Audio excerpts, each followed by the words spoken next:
Kita tuh sering banget ya underestimate sama orang yang pernah gagal, sedang gagal, atau makan bubur diaduk.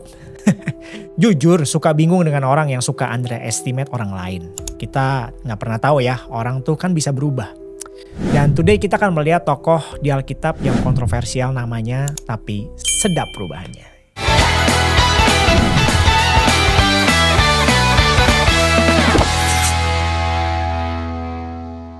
Halo, jumpa lagi dengan saya dalam Brave Talk sendiri. Mengapa sendiri? Karena memang sendiri itu nggak ribet ya kadang-kadang ya. Dan today kita ada segmen baru di Brave Talk sendiri, namanya Ketok. Yaitu singkatan dari Kenali Tokoh Alkitab. Nah, saya yakin persis saat memilih nama untuk anak misalkan, kalau mau memilih nama di Alkitab, ada nama-nama yang saudara pasti hindari gitu. Dan ranking 1 nama yang tidak akan terpilih adalah, saya yakin, Yudas ya kan. Tapi today kita nggak bahas nama itu, yang kita mau bahas nama yang mungkin saya asumsikan ranking 2 tuh, yaitu namanya adalah Sakeus. Dan kita akan kenalan dengan tokoh ini. Nah, kenapa jarang anak dikasih nama Sakeus? Minim-minim saya duga ada 2 alasan. 1, ya dia pendek. 2, dia pemungut cukai gitu. Tapi sebenarnya nama Sakeus itu sendiri punya arti yang sangat baik ya. Arti namanya adalah tulus, bersih, suci, keren kan? Akan tetapi kehidupan dan namanya benar-benar bertolak belakang gitu. Perilaku dan perkataan Sakeus enggak memperlihatkan ketulusan, kebersihan atau kesucian atau integritas hatinya.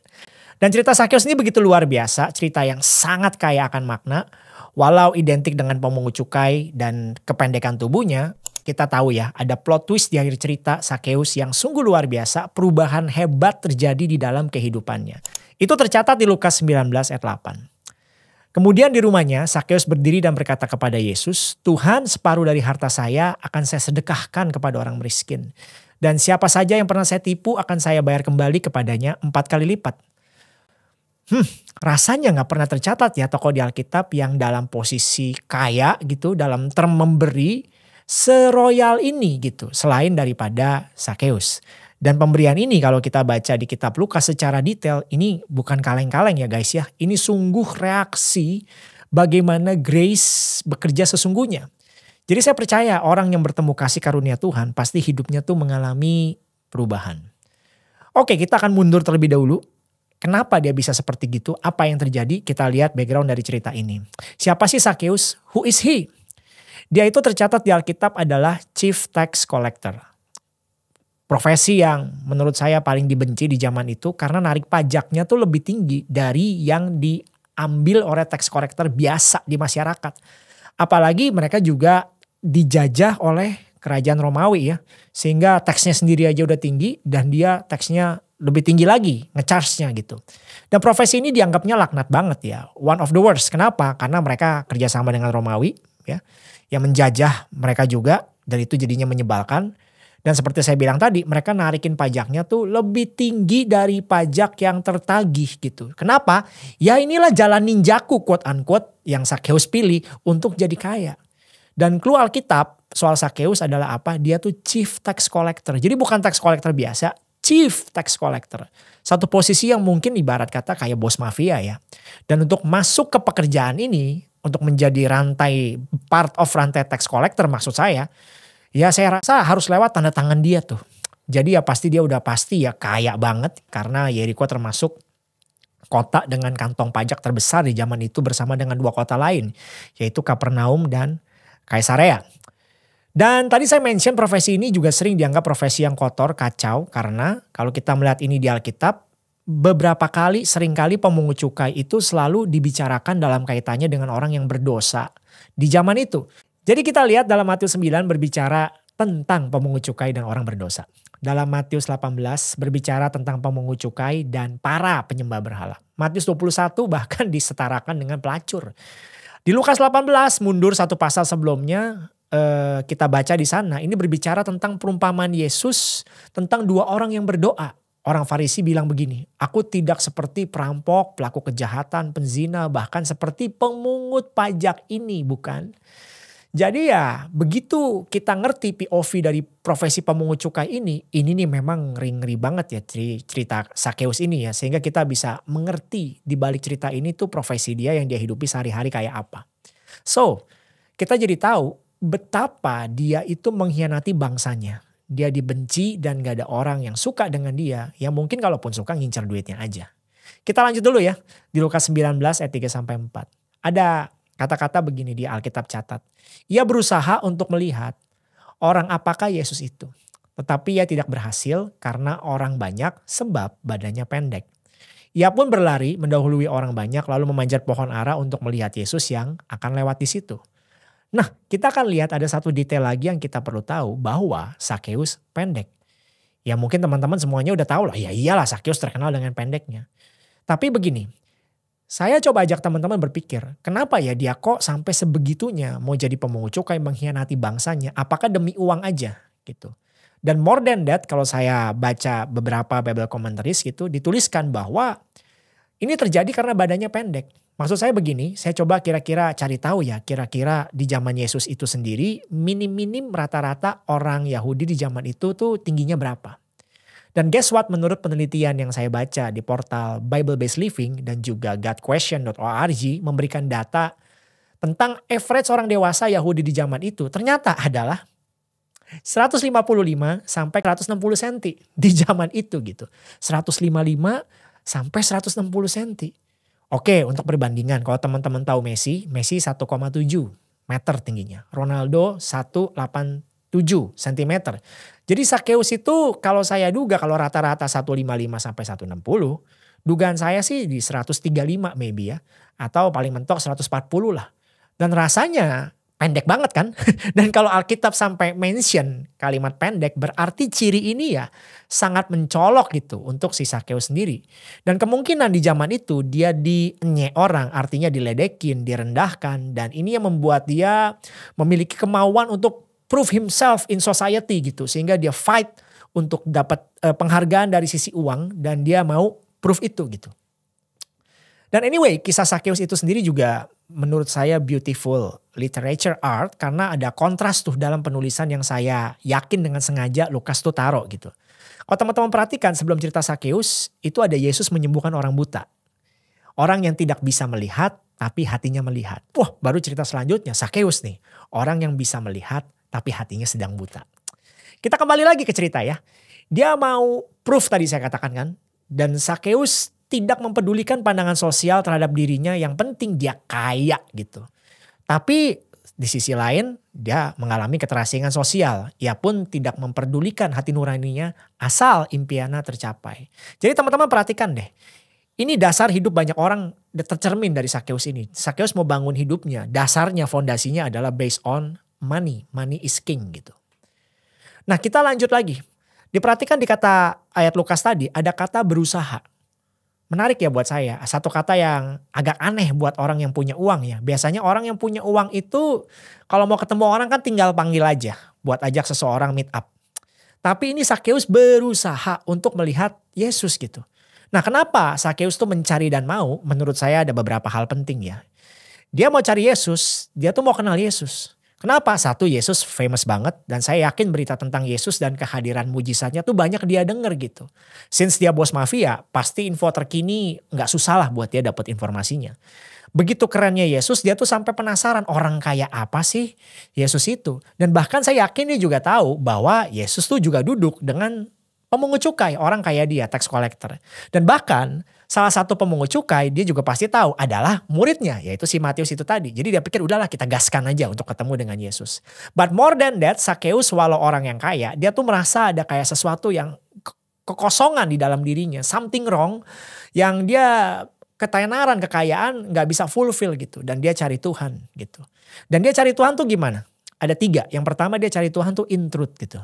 Hatinya haus akan kebenaran dan bisa kita lihat Sakeus antusias banget mau bertemu dengan Tuhan ya. Dan saya berdoa supaya saudara juga punya hati yang demikian. Dan menariknya di sesuai kultur yang kita baca, kalau saudara baca tadi, pada waktu Sakeus lagi semangat-semangatnya mau mencari, dia kan susah tuh dapat akses ke sana karena jalanan pasti penuh dengan orang dan gak ada orang tuh yang mau nolongin dia. Anyway, kita tahu ya tadi dia pendek gitu. Maksudnya bayangin deh situasi orang pendek di tengah jalan banyak orang. Kok gak banyak orang yang mau nolong dia gitu ya kan. Sini Sakeus kalau mau lihat apa digendong apa gimana mau nolongin dia. Tapi seakan-akan orang tuh gak mau memberikan tempat yang bagus buat Sakeus gitu. Mungkin orang-orang itu berpikir yang nyelak-nyelak siapa nih begitu lihat Sakeus. Wah gitu. Udah pergi sana. Karena dia juga musuh rakyat sih by the way. Jadi dia mencari Tuhan satu in truth. Yang kedua dia mencari Tuhan tuh courageously ya. Setelah apapun halangannya gak ada yang nolongin dia, bodoh amat gitu ya kan. Menurut saya dia nih orangnya kan pejuang ya. Dia berusaha proof dapat duit dengan berbagai cara. Yang penting dia kaya, dia udah punya kemauan yang keras. Jadi untuk melihat Yesus pun dia pasti punya kemauan yang keras. Dan gak mudah menyerah apapun alasannya gitu. Jadi maksud saya begini teman-teman semua. Pernah gak kita mau berasa kayak kita mau fit in di dalam satu kelompok. Tapi kok kayaknya gak masuk ya. Kayaknya lu bukan geng gua deh ya kan. I'm sorry deh, goodbye ya. Kayak kita, dia gak diterima begitu. Tapi dia berusaha cari solusi bagaimana bisa melihat Yesus. Yang ketiga usaha dia yang luar biasa adalah tadi secara in truth. Yang kedua dia courageously mau cari Tuhan. Yang ketiga humbly gitu. Maksudnya humbly gimana? Sampai manjat pohon. Karena dia ketemu solusi, dia memilih manjat pohon. My question, kapan saudara panjat pohon terakhir? Setelah di atas umur 15 tahun misalkan. Iya kan? Hampir di antara kita gak pernah ada yang manjat pohon. Biasanya yang manjat pohon kan anak-anak gitu. Dan maybe ini gambaran di mana Matius ayat 3 berkata, sesungguhnya aku berkata kepadamu jika kamu tidak bertobat dan menjadi seperti anak kecil ini, kamu tidak akan masuk ke dalam kerajaan sorga. Jadi Sakeus ini berlaku seperti anak kecil gitu ya. Dan bayangin dia kan pejabat tinggi ya, seorang pejabat tinggi negara memanjat pohon. Aneh kan? Orang dewasa manjat pohon aja udah aneh. Lah ini udah orang kaya, pejabat tinggi negara manjat pohon. Ya banyak teori seputar ini. Bisa jadi dia pelit ya. Mungkin dia juga ada keturunan mata sipit. Males bayar orang untuk manjat pohon sendiri. Atau lebih make sense sebenarnya. Dia mau melihat Yesus tapi dia mau sembunyi. Nah dan orang-orang yang mempelajari cerita ini lebih lanjut tentunya tahu gitu bahwa yang dia panjat itu pohon ara yang terkenal dengan daun-daunnya yang lebat gitu. Jadi seakan menurut saya dia kayak mau lihat Yesus tapi also keep it unseen gitu. Gak mau terlalu obvious, gak mau terlalu kelihatan. Dia memang murni mau lihat Yesus tuh kayak apa sih gitu. Dan mungkin juga yang berikutnya dia malu ya karena dia merasa aduh banyak salah nih gitu. Hatinya menuduh dia dan orang-orang pun juga seperti dia tahu di sekitar kehidupan dia banyak ngejudge dia dan kayaknya itu semua blend in jadi satu dalam perasaan dia. Oke kita lanjut di Lukas 19 ayat 5-7. Ketika Yesus sampai di pohon itu, ia melihat ke atas lalu berkata, Sakeus turunlah cepat sebab aku harus berkunjung ke rumahmu hari ini. Sakeus cepat-cepat turun dan menyambut Yesus dengan gembira. Semua orang yang melihat hal itu mulai menggerutu. Mereka berkata, cih, ia pergi bertamu di rumah orang yang tidak baik. Nah teman-teman sekalian, ini titik yang penting ya. Di satu kejadian ini kita punya 3 POV nih, point of view. Oke kita lihat pertama dulu, POV-nya dari Yesus sendiri gitu ya. Nah yang pertama, Yesus mau makan di rumah Sakeus. Ada keanehan buat saya di sana. Yang pertama adalah Yesus ngundang dirinya sendiri untuk main ke rumah Sakeus. Satu hal yang luar biasa aneh.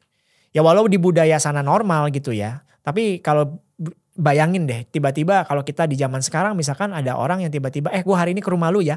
Gue mau makan di rumah lu. Ngundang dirinya sendiri. Agak aneh kan. Ya tapi anyway Sakeus gak pakai banyak alasan. Dia langsung say yes. Dia sangat senang gitu. Permasalahan buat saya bukan Yesus mengundang dirinya sendiri. Tapi permasalahan buat saya Yesus kok mau main ya ke rumah public enemy gitu. Yang kalau dipikir-pikir secara marketing ini PR yang buruk loh. Kenapa demikian? Karena ya Yesus kan people champion gitu ya. Masa mau mengasosiasikan dirinya dengan people enemy gitu. Kalau mungkin di zaman sekarang gak bakal masuk Instastory mestinya. Karena ini adalah 2 kontras yang sangat berbeda. Tapi saya merenung lebih jauh dan menurut saya begini sudut pandangnya. Gini, saya cerita sedikit, anak saya itu kan main badminton ya. Dan dia pengen dedinya lihat gitu. Kadang-kadang waktu dia latihan, dia bilang, Dedi aku mau diliatin Dedi gitu. Supaya dia bisa melihat papanya duduk di situ memperhatikan dia. For your information, saya dulu juga mantan atlet ya. mantan atlet badminton juga gitu. Jadi saya ngerti lah permainan badminton. Dan saya selalu encourage anak saya, ajarin anak saya, langkahnya yang bener begini, footwork yang penting nih begini. Dan kalau lagi senggang iseng juga ya, kalau lagi latihan saya suka smashin teman-temannya dia aja. Karena ya iseng-iseng ya. Oke, kita kembali ke sini. Tapi dia mau saya lihat gitu ya kan. Dan dia merasa tenang dan aman kalau ada support dari dedinya. Nah bayangin ya, saya seorang bapak yang ngerti cara dia main, melihat anak yang baru belajar main. Ya disenyumin aja karena saya lihat dia dilatih dengan cukup baik oleh coachnya dan saya senyumin aja gitu. Walaupun kadang-kadang dia nepok angin gitu dalam hati saya, ya ampun kok gak kena lagi. Kok sering banget salah, footworknya juga belum baik gitu. Tapi sebagai bapaknya saya tetap melihat dia dan tetap support dia gitu. Dan ya walau kadang saya omelin sih beberapa kali, formnya saya benerin dan sebagainya. Tapi saya peduli dengan prosesnya dia gitu. Dan honestly walaupun dia belum tentu jadi atlet profesional, but at least at this season saya mau dia belajar bisa bermain badminton dengan baik dan mentalnya terbentuk dengan baik. Ya kan? Dan saya kebayang maksudnya Yesus dengan mata yang sama memandang Sakeus gitu. Dia mungkin tahu ya, aduh anakku yang ini sekarang mungkin sedang ngaco pola pikirnya, dia lagi hidup untuk dirinya sendiri, tapi biar gimana dia anakku, dan matanya Yesus tuh penuh kasih pada waktu lihat Sakeus. Satu POV yang luar biasa. Oke, sekarang kita pause di POV-nya Yesus, kita lari ke POV yang lain gitu. POV-nya adalah POV orang banyak gitu. Sakeusnya seneng, Yesusnya juga seneng ngerjainnya, tapi ada POV orang banyak. Di Lukas 19 ayat 7 bunyinya begini. Ketika orang banyak melihat bahwa Yesus hendak menumpang di rumah Sakeus, mereka semua bersungut-sungut. Ada kata bersungut-sungut. Ini dalam bentuk bahasa aslinya tuh kata kerja Yunani. Orang-orang ini bukan saja bersungut-sungut, tapi arti sebenarnya adalah terus bersungut-sungut gitu.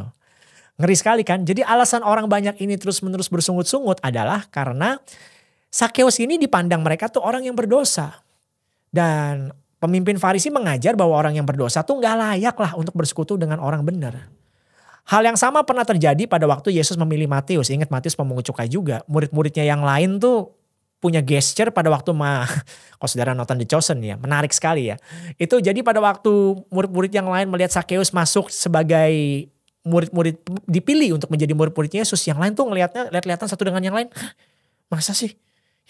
Dia kan pemungut cukai. Kok Yesus pilih dia gitu dan sebagainya. Jadi kita tahulah bagaimana perasaan itu ada di dalam diri Sakeus dan betapa memalukan sebenarnya kalau Yesus harus menumpang makan di rumah Sakeus. Nah dari sini kita lihat ya teman-teman pendapat orang banyak itu. Yang pertama mereka tidak mengenal Tuhan walau Tuhan ada di antara mereka gitu. Yang kedua mereka tuh sombong karena menganggap diri mereka tuh lebih baik. Actually none of us better dari Sakeus. Sakeusnya sendiri ditolak, tidak mengalami penerimaan, tapi untungnya Sakeus gas terus untuk mau berjumpa dengan Yesus. Jadi ada prinsip yang diseberangkan di sini bahwa ketika kita mau mengikuti kebenaran, ya jangan terusik oleh banyaknya sindiran atau hilangnya ketenaran, tapi jadikan Tuhan sebagai sandaran. Sedap. Sekarang kita masuk ke part 3 gitu ya. Kita tutup dengan POV Sakeus saat panjat pohon. Saya kok percaya ya, momen dia menerobos kerumunan, dia manjat pohon, dia benar-benar langkah demi langkah mau memanjat pohon. Ini bukan panjatan biasa menurut saya. Momen dia lari, dia tuh running, dia lari mau berjumpa dengan kebenaran. Dia manjat pohon tuh seakan-akan mau melepaskan masa lalunya. He climbed for redemption, itu maksud saya. Dia panjat untuk mencari new beginning. Seakan-akan hatinya tuh teriak, aduh Tuhan, I need to see you. Aku capek nih, I was wrong, I was broken, dan alasanku melakukan semua ini salah gitu. I try my way, but I lose myself. Aku terhilang Tuhan. Dan this climb my friend membawa dia kepada unexpected encounter gitu. Jadi saat dia mau melihat bertemu dengan Yesus dan Yesus melihat dia, saya ngebayangin ya adegan itu, aduh gimana ya rasanya ya. Gitu. Tapi perhatikan gini. Dia berharap dia ketemu tokoh manusia. Bener gak? Tapi begitu Yesus makan di rumah dia realize Yesus Tuhan loh pada waktu Yesus makan di rumah dia. Dan ada kata-kata dia tadi, Tuhan kalau aku merugikan orang lain, aku kembalikan 4 kali lipat. Wih, jadi dia udah tahu tuh bahwa Yesus tuh Tuhan. Nah saudara bayangin deh orang yang hancur hidupnya, di seberang meja makannya dia menyadari Tuhan duduk di sini. Bayangin deh mata Yesus lihat dia gitu. Dan saya yakin sih mungkin juga sama nih kalau saudara mengalami sedang dalam fase ini. Kau kayak Sakeus dan kau mungkin akan berkata pada Tuhan itu, Tuhan aku lagi babak belur nih Tuhan. Doesn't work. Kayaknya apa yang aku kerjain, yang aku percaya sebagai dasar hidupku Tuhan, salah nih. Tapi udah terlanjur Tuhan. Mana suara dalam diri menuduh lagi. Hati kita kayak nembakin kita terus lagi. Aduh kacau hidup lu. Lu mah brengsek. Mana sampai sekarang gak ada kemajuan lagi yang saya kerjain Tuhan. Memalukan. Lihat tuh gara-gara kelakuan kamu. Gara-gara kelakuan kamu, istri kamu, suami kamu tersakiti. Mungkin kau juga menjerit Tuhan gimana ini keuanganku Tuhan. Aduh kapok Tuhan. Mana lagi berjuang lagi. Ada aja musibahnya Tuhan. Ada aja Tuhan. Saudara, you may be fail. But you are not a failure. Tuhan datang bukan sekedar comfort Sakeus. Tapi untuk menyelamatkan dia. Sama dengan hari ini. Kalau saudara mendengarkan ini. Mungkin Tuhan datang bukan sekedar untuk comfort saudara. Tapi untuk menyelamatkan saudara. Untuk menolong saudara. Dan ada kebenaran yang indah saudara dalam POV pohon ini pada waktu. Kalau saya bayangkan ibarat film saudara ya. Satu scene ini gitu bayangin. Adegan people champion ketemu dengan people enemy ini gitu. Saya yakin perjumpaan ini most likely ya menurut saya adalah perjumpaan yang masuk gitu dalam rencana Tuhan Yesus. Jadi bukan kebetulan.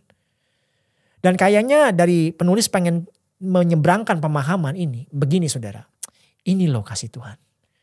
Tuhan menginisiasi kasihnya dalam case ini kepada Sakeus dan juga specifically kepada kita semua yang mendengarkan ini gitu saudara yang mempelajari firman Tuhan. Saudara perhatikan baik-baik deh dalam narasi Lukas dikatakan gini saudara. Tadi kita lihat Sakeus gak manggil Tuhan Yesus. Tapi Tuhan Yesus yang memanggil nama Sakeus. Sakeus. Ini saya pikir-pikir Tuhan memanggil nama tuh penting juga loh. Satu detail yang sangat penting.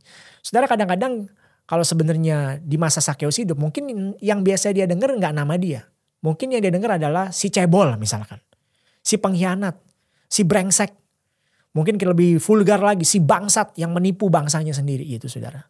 Tapi Yesus memanggil nama Sakeus yang artinya Tuhan Yesus tuh mengenal dia. Sama dengan kita ya saudara ya. Tuhan juga mengenal saudara dan saya.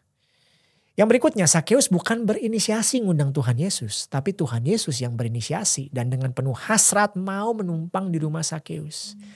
Ini kan berarti Tuhan Yesus mengetahui hati Sakeus itu sendiri. Dan mengetahui pencariannya, mengetahui kerinduannya dan memanggilnya. Dia tidak mengabaikannya, dia tidak merendahkannya bahkan dan dia tidak menolaknya. Dia memanggilnya, dia mengundangnya, dia menyambutnya.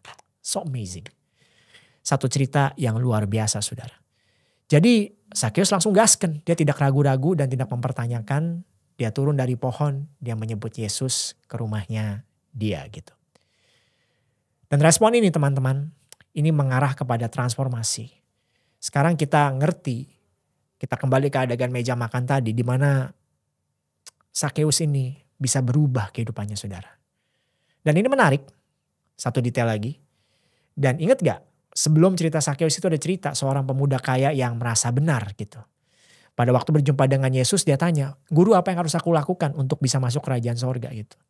Yesus bilang lakukanlah 10 hukum Taurat. Dia bilang dari semua muda aku udah kerjain semua itu. Lalu Yesus bilang lagi, kalau begitu sekarang jualah seluruh hartamu lalu ikutlah aku. Nggak terjadi kan dalam hatinya dia saudara. Dia pergi dengan muka yang murung saudara. Gitu. Kenapa orang muda itu pergi? Karena hatinya begitu dicengkram dengan uang. Tapi perhatikan Sakeus. Walaupun Sakeus adalah tax collector yang jahat. Tapi begitu dia berjumpa dengan Yesus dia berespon tuh. Dengan apa yang Yesus bicarakan yang tidak tercatat di Alkitab dan responnya sangat luar biasa. Dia berubah. Berubahnya dari dalam keluar gitu saudara. Jadi ada perubahan attitude, ada perubahan identity dan ada perubahan behavior gitu. Sakeus the tax collector menjadi Sakeus pengikut Yesus. Sakeus si pendosa menjadi Sakeus yang diselamatkan. Sakeus si terhilang jadi Sakeus yang ditemukan ulang. Dan this is transformation gitu.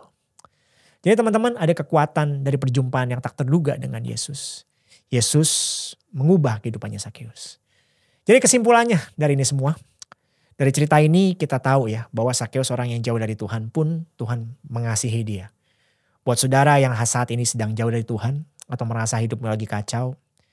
Ini adalah sebuah undangan untuk satu perubahan yang radikal dalam hidup kita semua. Buat saudara yang percaya, saya undang saudara untuk mau mengenal Yesus lebih lagi. Setiap kita juga sama-sama memiliki banyak dosanya, tapi Tuhan mengasihi kita lebih daripada dosa kita. Jadi sebagai anak-anak Tuhan, kita mau datang kepada Tuhan lebih lagi. Dan juga sebagai anak-anak Tuhan sekaligus bagaimana kita berelasi dengan orang lain. Jangan kita underestimate orang lain. Dan kita harus tetap respect sama orang lain. Karena Tuhan pun respect sama orang-orang seperti Sakeus juga. Mari terus jadi berkat buat orang lain. Tuhan berkati kita semua. God bless.